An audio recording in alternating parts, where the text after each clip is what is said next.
দুনিয়ার মানুষ আমাকে দেখতে চায়, দুনিয়ার পশু পাখি আমার চেহারা দেখতে চায়, সমস্যা নেই। গোটা দুনিয়ার সৃষ্টি আমাকে দেখবার জন্য পাগল রে তোরা। আর তুমি কেন চলে যাও? বলো, প্রতিদিন ফজরের সালাত পড়ে তুমি কেন চলে যাও? এবার তালহা কেঁদে কেঁদে জার হয়ে গেলেন, বাচ্চাদের মতো কাঁদতে লাগলেন, কান্না থামাতে পারলেন না। রাসূল সাল্লাল্লাহু আলাইহি ওয়াসাল্লামকে বললেন, ইয়া রাসূলুল্লাহ, ইয়া হাবিবাল্লাহ, আমার এবং আমার স্ত্রীর সতর টাকার জন্য একটা মাত্র কাপড় আছে, আর কোনো কাপড় নাই,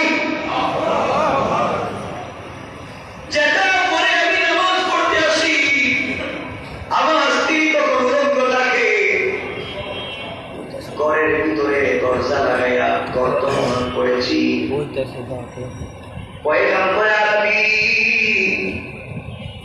আমি যখন আপনার পিছনে নামাজে আসি,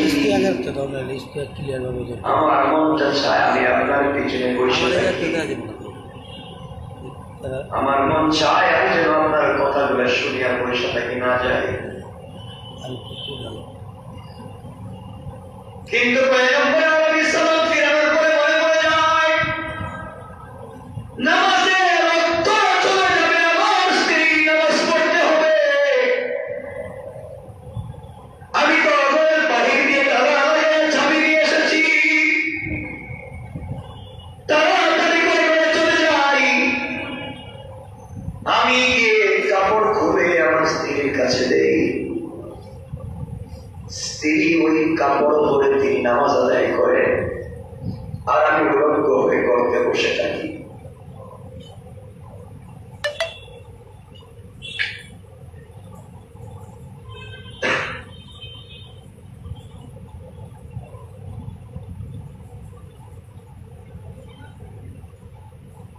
পয়গম্বর আরবি, আমার মন চায় আমি আপনার কথাগুলো শুনি, আপনার সঙ্গে জান্নাতে যাই, কিন্তু আমি পারি না। 17 টাকার কাপড় ছাড়া আর কোনো কাপড় নাই। আমি যখন ঘর থেকে বের হয়ে দুনিয়ার কোন কাজে যাই, আমি আমার স্ত্রীকে উলঙ্গ করে ঘরের ভিতরে রেখে বাহির দিয়ে তালা লাগাইয়া যাই। নামাজের ওয়াক্তের আগে দৌড়াই আমার বাড়িতে যাই। স্ত্রী তো নামাজের সময় হয়ে যাবে, আমি কি করব? পয়গম্বর আরবি,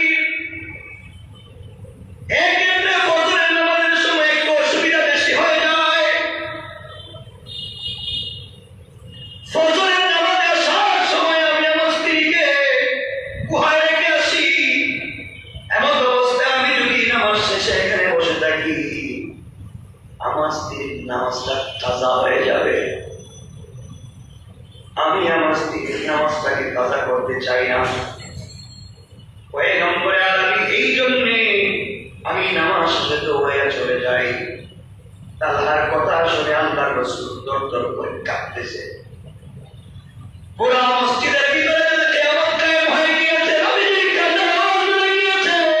সাহাবায়ে কেরাম জান্নাতের জায়গা থেকে কাঁদতে হারে, তালহাকে কি মনে করেছি, কি ধারণা করেছি, তালহা সম্পর্কে কি ধারণা করলাম, এই জন্য না জেনে কারো সম্পর্কে ধারণা করা যায় না। এবার নবীজি দাড়ি বেয়ে বেয়ে চোখের পানি পড়তেছে।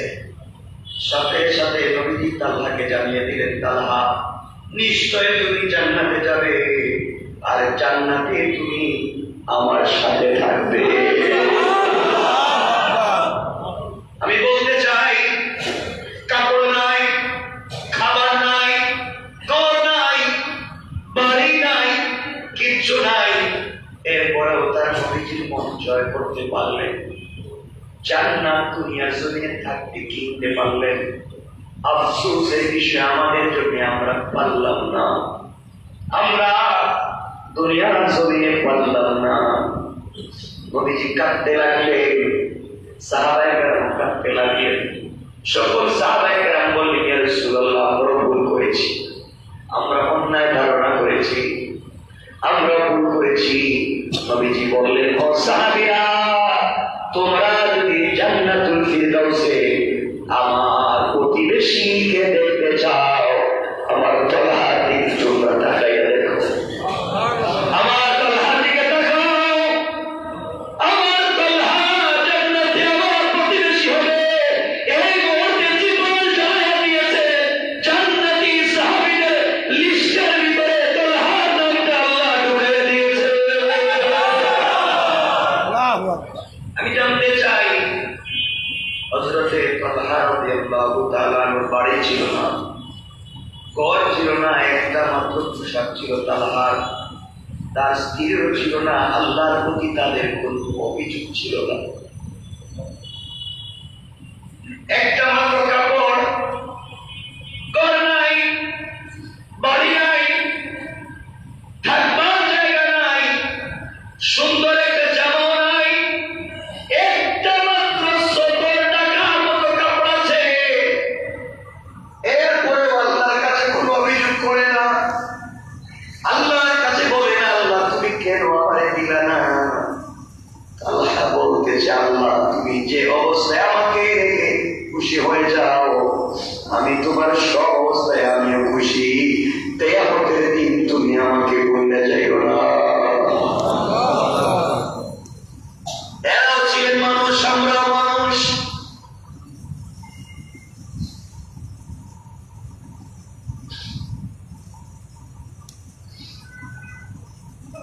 আজ তাদের কিছুই ছিল না, অভিযোগ ছাড়া তারা দুনিয়ায় বসে জান্নাত ক্রয় করতে পারলেন।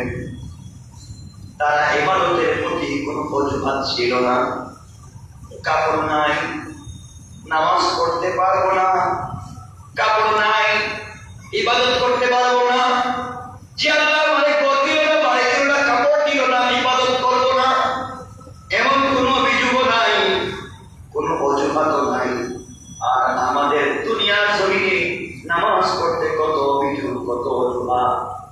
আমি বুঝাতে চাই, তারা যদি এত সাধারণ জীবন যাপন করে জান্নাতে যেতে পারলেন, তাদের চাইতে আমরা কত আরাম আয়েশে আছি, এরপরেও আমরা পারি না। ও মায়ের দুনিয়া কেমন, তুমি কেমন ভালো আছো? তুমি যদি জানতে চাও, তাফসীরের পরে পঙ্গু হাসপাতালে যাও। পঙ্গু হাসপাতালে গিয়ে দেখো, তোমার চাইতে কোনো স্মার্টের থাকে না, হাত নাই, পা নাই, পড়ে আছে। আল্লাহ তোমাকে ভালো রেখেছেন। আল্লাহু আকবার। আর যদি দেখতে চাও, প্লাস্টিকের পানি উনিকে যাও, তোমরা যাও যেখানে আগুনে জ্বলা মানুষ আছে, গিয়ে দেখো আগুনের চামড়া জ্বলে গিয়েছে, রং জ্বলে গিয়েছে, সুন্দর চেহারা ফ্যাকাশে হয়ে গিয়েছে। ওখানে গিয়ে দেখো তোমাকে কত ভালো রেখেছে। বন্ধু, তোমাকে আল্লাহ কত ভালো রেখেছে, কত বড় থাকবার জায়গা দিয়েছে। যদি জানতে চাও, রাত্র 12টার পরে কমলাপুর স্টেশনে যাও, গিয়ে দেখো হাজার হাজার মানুষ তার বাচ্চাকে নিয়ে ময়লা ডাস্টবিনের কাছে দুর্গন্ধের মধ্যে পড়ে আছে, আছে না নাই? ওখানে গিয়ে দেখো দুনিয়া কার নাম, জীবন কার নাম। বাইরে আল্লাহ তোমাকে কতটুকু ভালো রেখেছে, আল্লাহর প্রতি কোনো অভিযোগ করার দরকার নাই।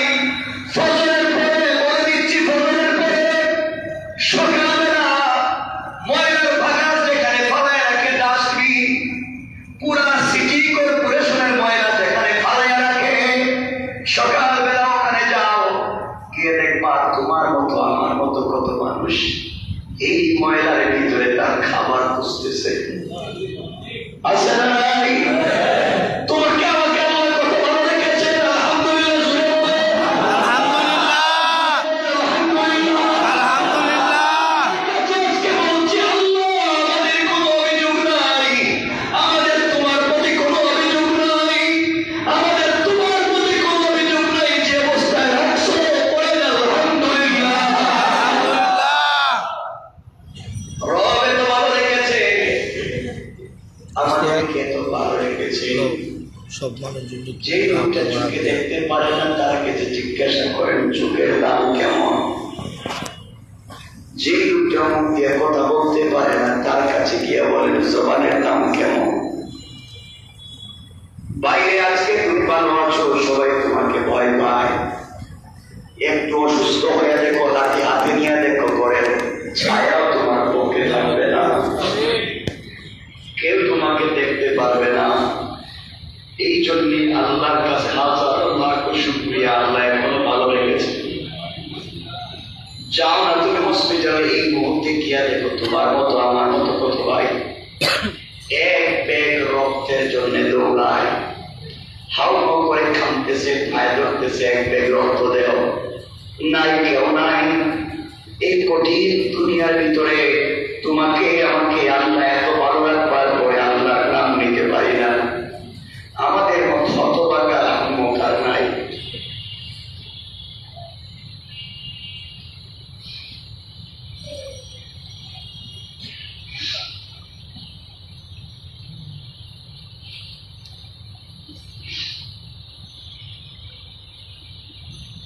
এই জন্য আজ থেকে দুনিয়ার মানুষের প্রতি নিজের প্রতি কোনো অভিযোগ নাই। আল্লাহ তোমাকে আমাকে বহুত ভালো রেখেছে, তিন বেলা খাওয়াচ্ছেন, ভালো জায়গায় রেখেছেন। এখনো সুযোগ আছে মনিবের কদমের সেজদা দেওয়া, পারবো তো ইনশাআল্লাহ। আল্লাহ আমাদের সবাইকে কবুল করুন, পড়েন আমিন।